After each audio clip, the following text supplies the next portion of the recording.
তুমি এটা কোথায় পেলে? আমার বাড়ির কাছেই ছিল। কিছু খালি জমি আছে, কয়েকটা গাছ আর ঝোপঝাড় আছে। আমি এটি একটি গাছের নিচে পড়ে থাকতে দেখেছি। আমি অলোকের বাড়ি দেখলাম যে সে একটি গাছের গুঁড়ি খুঁজে পেয়েছে এবং তার উপর একটি গোলাকার কাচের চাদর লাগিয়ে টেবিল হিসেবে ব্যবহার করছে। তাই আমি ভাবলাম আমিও তো একই রকম কিছু করতে পারি। আমি গাছের গুঁড়ি খুঁজে পাইনি, শুধু এইটা। এটি ছিল একটি ভাঙা ডালের অংশ। একটি নির্দিষ্ট কোণে ধরে রাখলে এটি দেখতে চার পায়ে পানির মতো লাগছিল। এটিকে কেউ তার চার পায়ের উপর দাঁড় করাতেও পারত, যদিও একটি পা বাকি পা থেকে ছোট ছিল। এটি এক পাশে হেলে ছিল। এর পিঠ ধনুকের মতো খিলানযুক্ত ছিল। এর লম্বা ঘাড় ছিল এবং এর প্রান্তে অসম অংশটিকে কোনো মুখ হিসাবে কল্পনা করা একেবারেই অসম্ভব ছিল না। আর একটি পুরু লেজ বলে মনে হচ্ছিল, প্রায় 1 ইঞ্চি লম্বা। সবকিছু বিবেচনা করলে এটি দেখার মতো কিছু ছিল। তার সবসময় একটা বিশেষ চোখ ছিল, একজন শিল্পীর চোখ।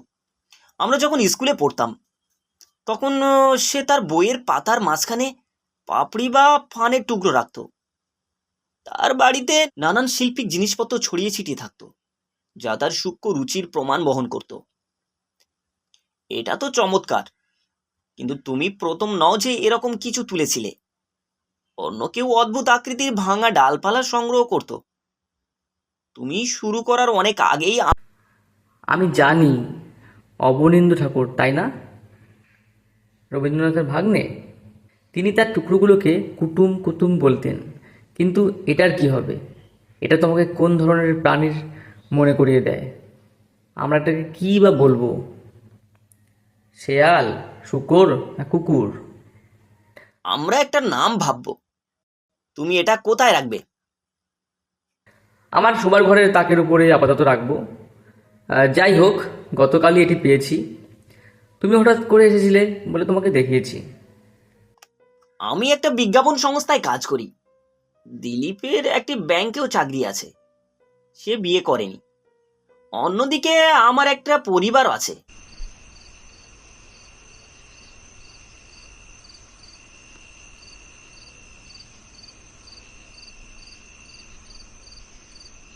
আমাদের কয়েকজন বন্ধু, শীতাংশু এবং নরেন, মাঝে মাঝে আমাদের সাথে যোগ দেয় এবং আমরা দিলীপের বাড়িতে ব্রিজ খেলি। সেই দিনের কয়েকদিন পর দিলীপ অন্যদের ডালটি দেখালেন। বাস্তবতা এবং কল্পনা শক্তিহীন রানের মন্তব্য বললেন, এই তোমরা কেন তোমাদের ঘরে এত আবর্জনা দিয়ে ভরে ফেলেছো? তুমি কিভাবে বলতে পারো যে এটা দেখতে একটা পানির মতো? কেন আমি কিছু দেখতে পাচ্ছি না? এটা ফেলে দাও। তুমি কি জানো তা জীবাণুতে ভরা? দেখো, পুরোটা পিঁপড়ে আছে।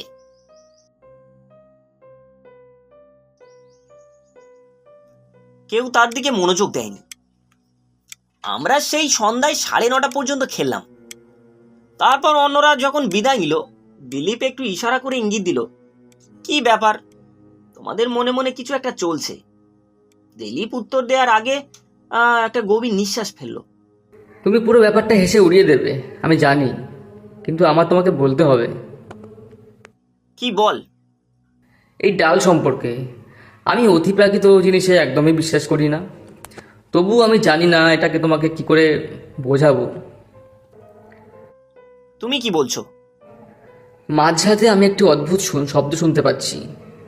এটা আমার ঘরের সেই তাক থেকেই আসছে, যেখানে আমি এই প্রাণীটিকে রেখেছি। কি ধরনের শব্দ? এটা এক ধরনের বাঁশি। জানো, ছোট গর্ত দিয়ে বাতাস বইলে তুমি এই ধরনের শব্দ শুনতে পাবে, যেন কেউ কাঁদছে।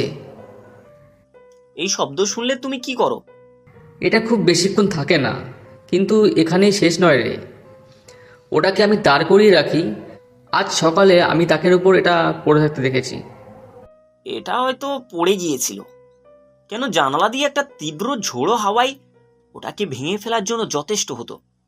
সত্যি, কিন্তু তুমি কান্নার ব্যথা কিভাবে দেবে? আমি এই জিনিসটির সাথে বেশ আসক্ত হয়ে পড়েছি রে। আচ্ছা, দেখো আগামী কয়েকদিনের মধ্যে সব কিছু কেমন যায় বলো। যদি এটা চলতে থাকে আমার মনে হয় তো তুমি বেশ ভুল করে ভেবেছো। যে শব্দটা পানিটির কাছ থেকে আসছে, হয়তো তুমি কেবল একটি স্বপ্ন দেখছো। সত্যি বলতে দিলীপ আমাকে যা বলেছিল তা পাগলের মতো শোনাচ্ছিল।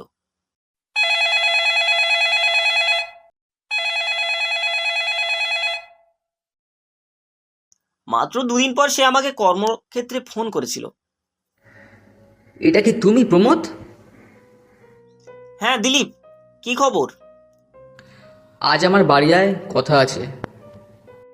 আমি সন্ধ্যায় তার বাড়িতে নিজেকে উপস্থাপন করেছিলাম। দিলীপ একেবারে গম্ভীর বলে মনে হচ্ছিল, তাই আমি অস্বীকার করতে পারিনি। যাই হোক, আমি অনুমান করতে পেরেছিলাম যে সমস্যাটি সেই পানিটির সাথে জড়িত। রাতের খাবার পর আমরা যখন তার ঘরে ফিরে যাই, আমার কি সারা রাত জেগে থাকবো?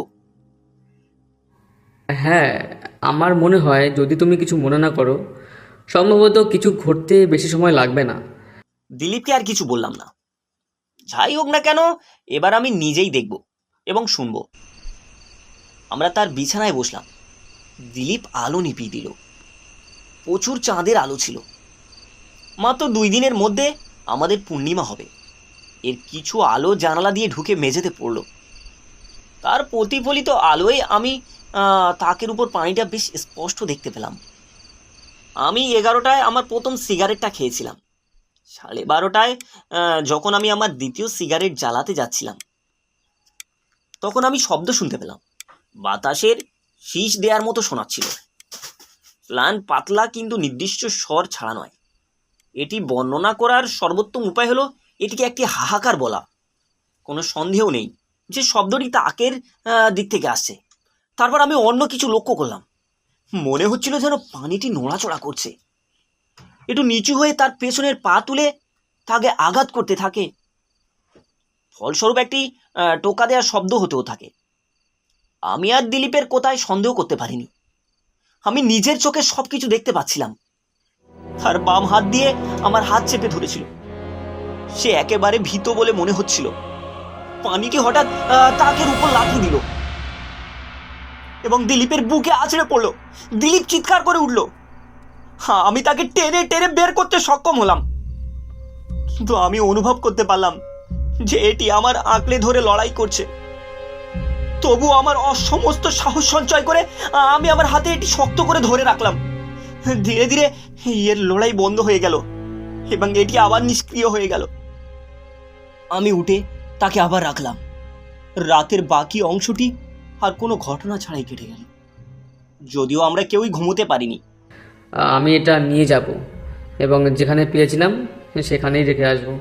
আমাদের এটা সরিয়ে ফেলতে হবে কিনা তা আমরা পরে সিদ্ধান্ত নিতে পারি। চলো ওখানেই যাই। এটা আমাদের সাথে নেওয়ার দরকার নেই। যাই হোক, আমরা চলে গেলাম। দিলীপ একটি নির্দিষ্ট ঝোপের দিকে ইশারা করে বলল, ওখানেই আমি ডাটা পেয়েছি রে। আমি চারপাশে তাকাতে লাগলাম। বেশি সময় লাগেনি। মাত্র 3 মিনিট পরে আমি আরেকটি ডাল তুলে নিলাম, যা সম্ভবত প্রথমটির যমজ হতে পারে। এই একমাত্র পার্থক্য ছিল যে এটির একটি লেজ ছিল না। তুমি এটা দিয়ে কি করবে? আমি কিছু করব না। তুমি আমার প্রিয় এটি নিয়ে অন্যটির সাথে একই তাকে রাখবে। আমি তোমার বাড়িতে আরেকটি রাত কাটাবো। দেখা যাক কি হয়। উভয় প্রাণী সারা রাত পাশাপাশি চুপচাপ দাঁড়িয়েছিল। কোনো সমস্যা ছিল না। এটা স্পষ্ট যে ওরা দুজন বন্ধু। পরের দিন সকালে আমি দিলীপকে বললাম, তুমি ওদের আলাদা করেছো, তাই এত বিলম্ব। কিন্তু এটা কিভাবে সম্ভব এই যুগে দাঁড়িয়ে? ফরাসিও স্বর্গ পৃথিবীতে আরও অনেক কিছু আছে। তোমার দর্শনে যা স্বপ্ন দেখা হয় তার চেয়ে বেশি কিছু। কিন্তু আমি ওদের কি ডাকবো? কুতুম আর কাটন।